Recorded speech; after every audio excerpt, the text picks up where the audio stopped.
பருப்புலாம் பூச்சி பிடிச்சிருச்சு. இன்னைக்கு என்ன குழம்பு வைக்கிறதுன்னு தெரியல. எப்பா நீ எதுவும் கவலைப்படாத, நான் மார்க்கு தான் போகிற மீன் வாங்கிட்டு வரேன்.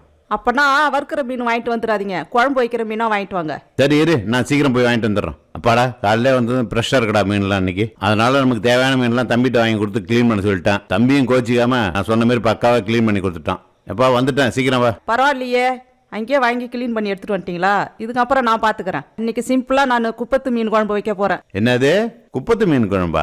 அதுக்கு தக்காளியை நல்லா கசக்கி கரைச்சி வச்சு புளியை ஊத்திட்டு தேவையான அளவு உப்பு, மிளகாத்தூள், மஞ்சத்தூள் போட்டு கையால ஒரு கலக்கு கலக்கி அடுப்புல வச்சு நல்லா கொதிச்சதுக்கு அப்புறம் கழுவி வச்ச இவங்களை ஒருத்தவங்கள உள்ள இறக்கி விட்டுட்டு நல்லா இவங்க வெந்ததும் அடுப்பை ஆஃப் பண்ணிட்டு தாளிக்கிறதுக்காக வெங்காயத்தையும் பூண்டையும் நல்லா நசுக்கி ஒரு பாத்திரத்துல எண்ணெய் ஊத்தி காஞ்சதும் கடுகு போட்டு நசுக்கி வச்ச வெங்காயம், பூண்டு, கருவேப்பிலை சேர்த்து ஒரு வதக்கி குழம்ப தாளிச்சு மேலாக கொத்தமல்லி தழையை தூவி விட்டா குப்பத்து மீன் குழம்பு ரெடி. இதே மாதிரி நீங்களும் வீட்டுல ஒரு டைம் செஞ்சு பாருங்க, ரொம்ப டேஸ்டா இருக்கும்.